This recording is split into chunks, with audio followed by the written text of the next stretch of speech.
नमस्कार, बहुत स्वागत है आप सभी का। आपके साथ मैं पल्लवी रविंद्र सिंह।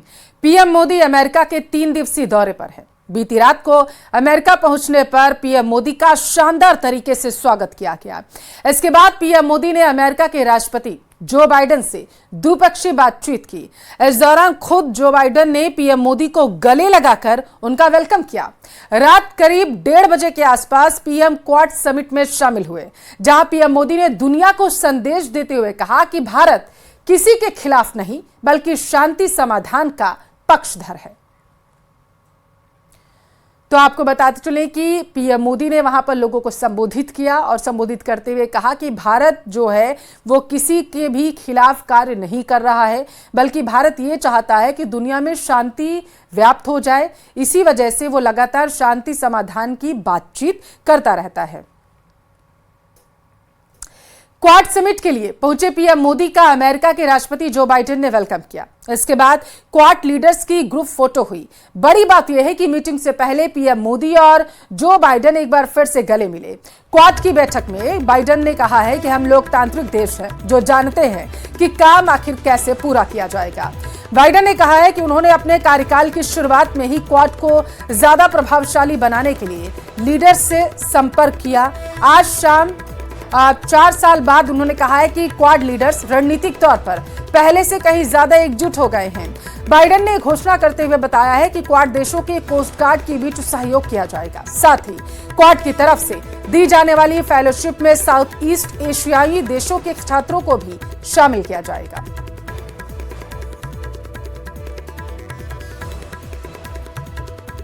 तो क्वाड समिट में लीडर्स की ग्रुप फोटो के बाद सबसे महत्वपूर्ण चर्चा रही जब क्वाड नेताओं ने चीन पर निशाना साधा। क्वाड समिट में बिना नाम लिए चीन पर हमला बोला गया। जानकारी है कि दक्षिण चीन सागर की स्थिति पर चीन को घेरा गया। बाइडेन मोदी की मुलाकात से चीन के अब होश उड़ते हुए नजर आ रहे हैं। दक्षिण चीन सागर में चीन को घेरने की यहां पर कोशिश की गई है। क्वाड समिट से ऐसी तस्वीरें निकलकर सामने आई हैं।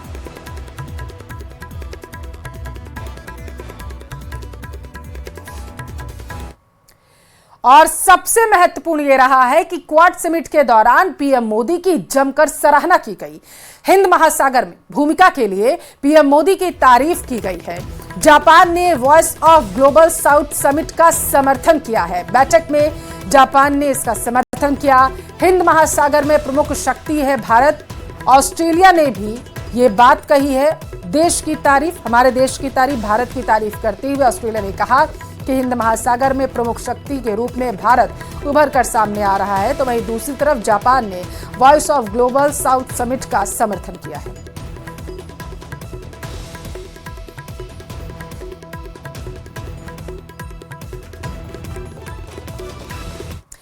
क्वाड समिट में पीएम मोदी ने दुनिया को एक बहुत बड़ा संदेश दिया। पीएम मोदी ने कहा है कि हम किसी के खिलाफ नहीं। प्रधानमंत्री ने कहा है कि हमारी बैठक ऐसे समय में हो रही है जब विश्व तनाव और संघर्षों से घिरा हुआ है। ऐसे में क्वाड का मिलकर साथ चलाना पूरी मानवता के लिए बेहद जरूरी है। पीएम मोदी ने कहा है कि हम किसी के खिलाफ नहीं, हम सभी नियम आधारित अंतर्राष्ट्रीय व्यवस्थाएं, संप्रभुता और क्षेत्रीय अखंडता के सम्मान, सभी मुद्दों के शांतिपूर्ण समाधान का समर्थन करते हैं।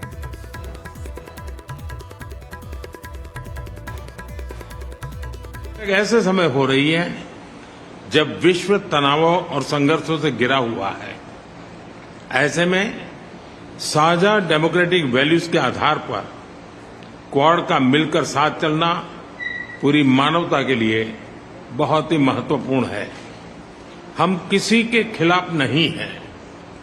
हम सभी एक रूल्स बेस्ड इंटरनेशनल ऑर्डर, संप्रभुता और क्षेत्रीय अखंडता के सम्मान और सभी मसलों के शांतिपूर्ण ढंग से हल निकालने का समर्थन करते हैं। तो एक तरफ पीएम ने ये बातें कही, दूसरी तरफ पीएम ने कहा है कि हमें 2025 में क्वाड लीडर्स समिट का आयोजन भारत में करने में बेहद खुशी है।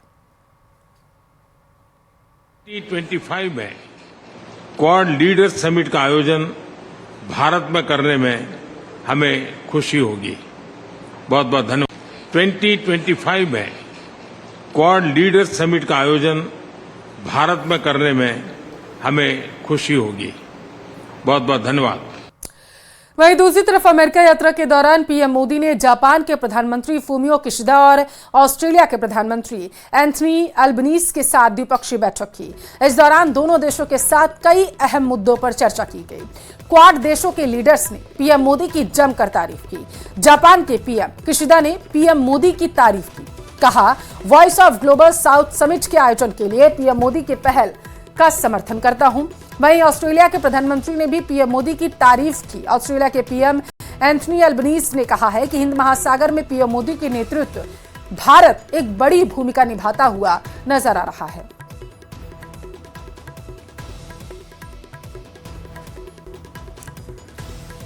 तो जापान और ऑस्ट्रेलिया के प्रधानमंत्रियों ने पीएम मोदी की जमकर तारीफ की है। जहां क्वाड लीडर्स ने पीएम की तारीफ की, तो वहीं पर जापान ने भी भारत की तारीफ करते हुए कहा कि हिंद महासागर में जो गतिविधियां भारत की देखी जा रही हैं वो बेहद ही सराहनीय है।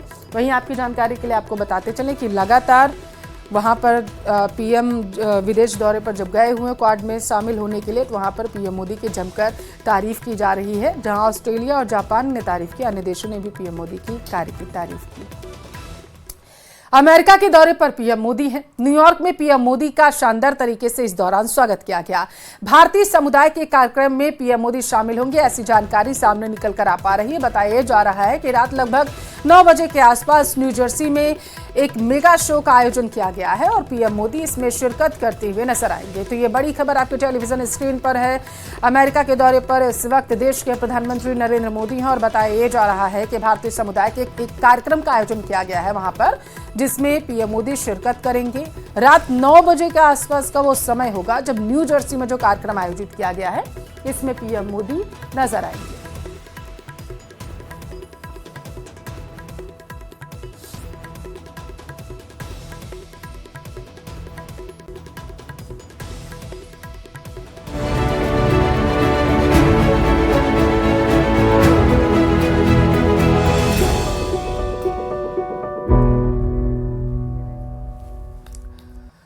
अलवर जिला कलेक्टर आरतिका शुक्ला राजीव गांधी सामान्य अस्पताल पहुंची हुई। अस्पताल का जिला कलेक्टर ने दौरा किया, निरीक्षण किया। इस दौरान जिला कलेक्टर के साथ एसडीएम प्रतीक जुईकर, प्रमुख चिकित्सा अधिकारी सुनील चौहान, नगर निगम कार्यवाहक आयुक्त युवराज मौजूद रहे हैं। आपकी जानकारी के लिए आपको बताते चले कि अस्पताल में साफ सफाई नहीं होने और वाटर कूलर चालू नहीं होने को देखकर जिला कलेक्टर ने प्रमुख चिकित्सा अधिकारी सुनील चौहान को कहा है कि ऐसा बिल्कुल भी बर्दाश्त नहीं किया जाएगा। जिला कलेक्टर ने अस्पताल में संचालित हो रही ओपीडी के बारे में भी जानकारी ली। ट्रॉमा वार्ड और सेंट्रल लैब का निरीक्षण किया गया। सेंट्रल लैब का रैंप टूटा हुआ पाया गया। ट्रॉमा वार्ड में चल रही निर्माण कार्य के बारे में भी वो जानकारी लेती हुई नजर आई।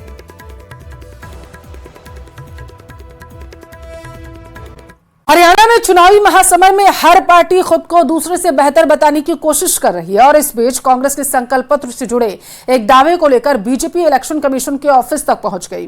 कार्रवाई की मांग की जा रही है।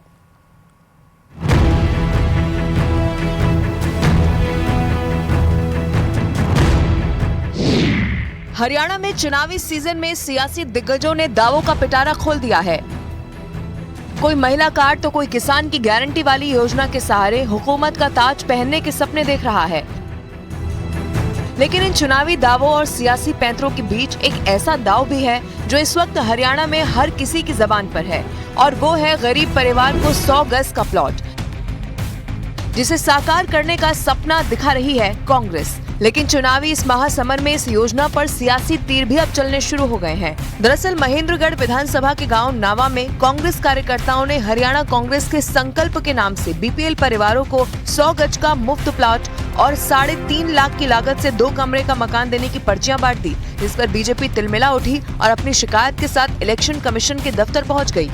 महेंद्रगढ़ जिले की कुछ पर्चियां कुछ कार्यकर्ताओं ने मेरे तक पहुंचाई, जिसमें हरियाणा कांग्रेस के संकल्प करके उस पर्ची का हेड है और उनका चुनाव का चिन्ह जो हाथ का चिन्ह है वो बना हुआ है।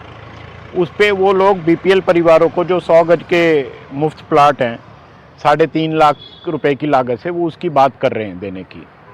तो उन्होंने अपने मैनिफेस्टो में इस तरह की घोषणा की है, बट ये पर्चियां दे करके आम छोटे बीपीएल परिवारों को बरगलाना और उनको भ्रमित करना और इसलिए अपने कांग्रेस के हक में वोट करने की अपील करना सरासर गलत है।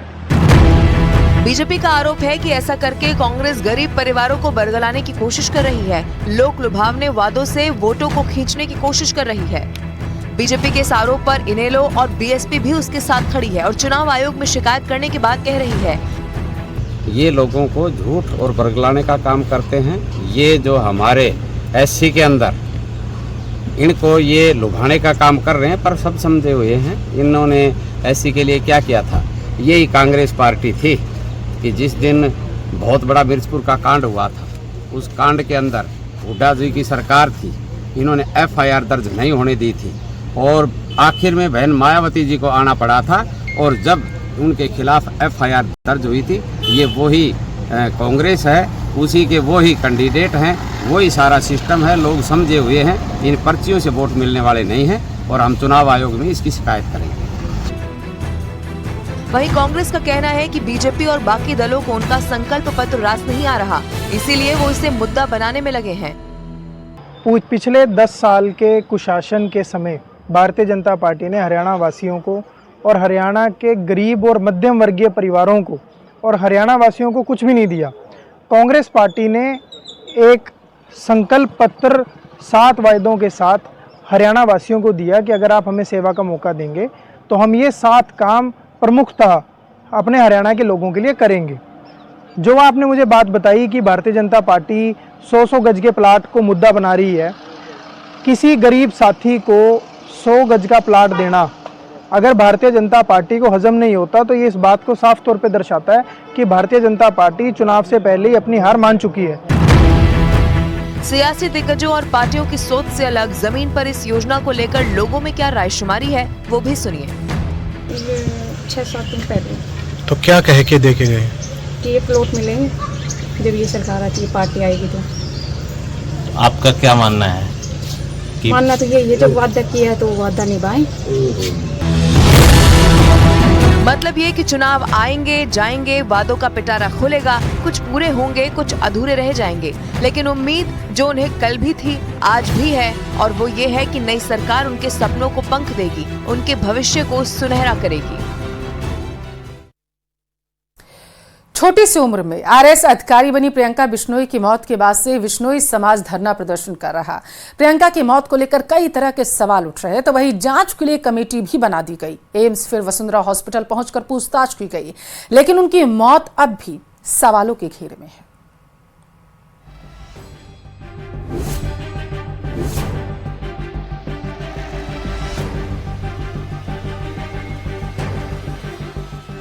आरएएस प्रियंका की मौत पर बिश्नोई समाज की हुंकार।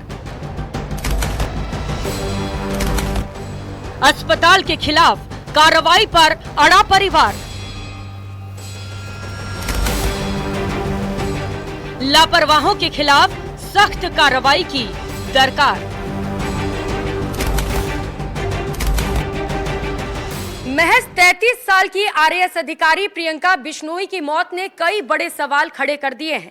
बिश्नोई समाज इस मौत के बाद स्तब्ध है और समाज की ओर से न्याय की मांग की जा रही है। हालांकि पूरे मामले पर तफ्तीश की जा रही है। प्रियंका की मौत के कारणों की स्थानीय डॉक्टर्स की जांच कमेटी मामले पर जांच कर चुकी है। उसके बाद जयपुर से उच्च स्तरीय जांच कमेटी भी जोधपुर पहुंची। जयपुर के एसएमएस अस्पताल के 3 विषय विशेषज्ञ समेत एम्स के 2 डॉक्टर्स ने पोस्टमार्टम रिपोर्ट पर गहन अध्ययन किया। करीब 2 घंटे तक रिपोर्ट पर मंथन के बाद टीम वसुंधरा अस्पताल पहुंची और वहां भी जांच पड़ताल की गई। 22 सितंबर को जांच कमेटी सरकार को अपनी रिपोर्ट पेश करेगी। वसुंधरा अस्पताल जहां पर की प्रियंका बिश्नोई का इलाज किया गया था, वो टीम यहां पर पहुंची है।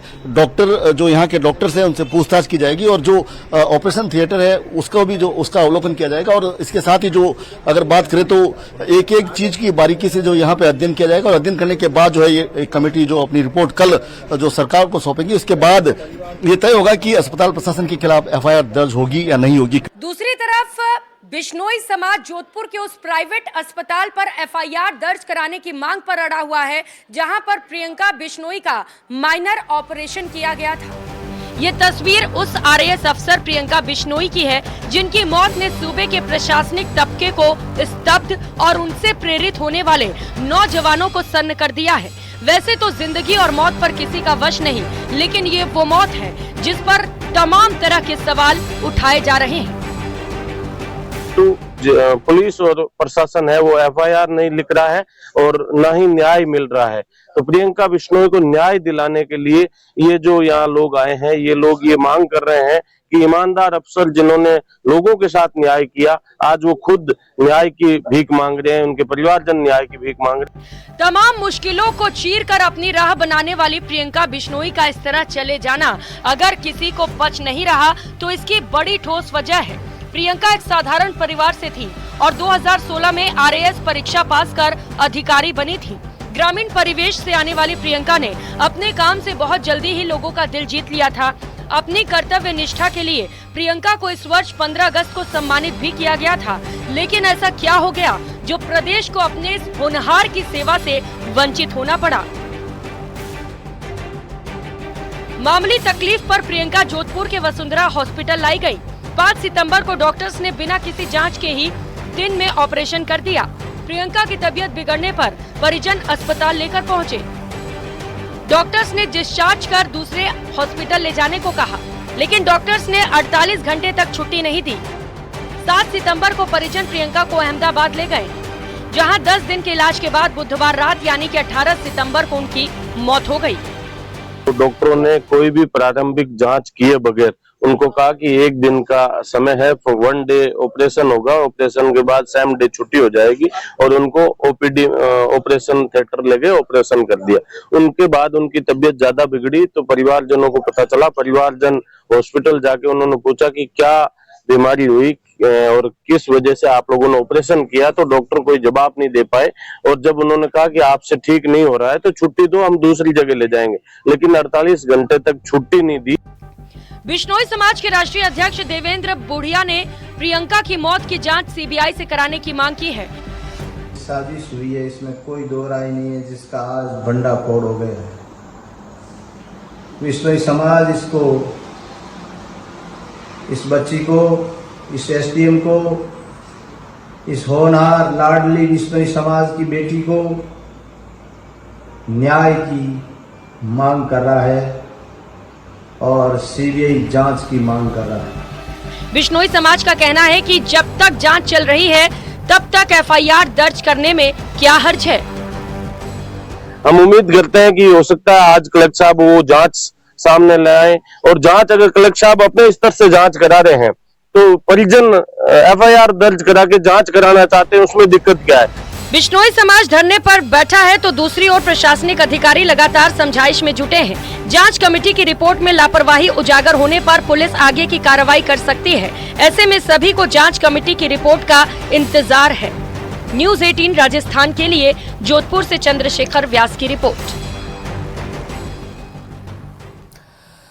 तिरुपति मंदिर के लड्डू में जानवरों की चर्बी और मछली का तेल मिलने के बाद के भजनलाल सरकार भी एक्शन में आ चुकी है। फूड सेफ्टी डिपार्टमेंट प्रदेश के उन सभी मंदिरों में प्रसाद की जांच करेगा जिन्होंने भोग सर्टिफिकेट के लिए अप्लाई किया हुआ है।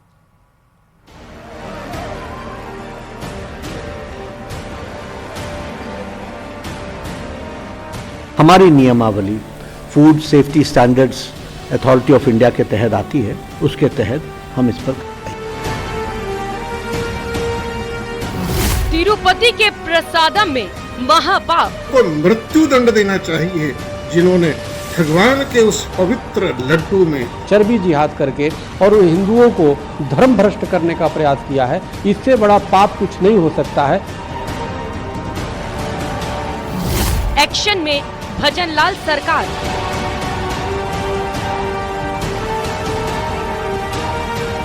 राजस्थान के मंदिरों में प्रसाद की होगी जांच।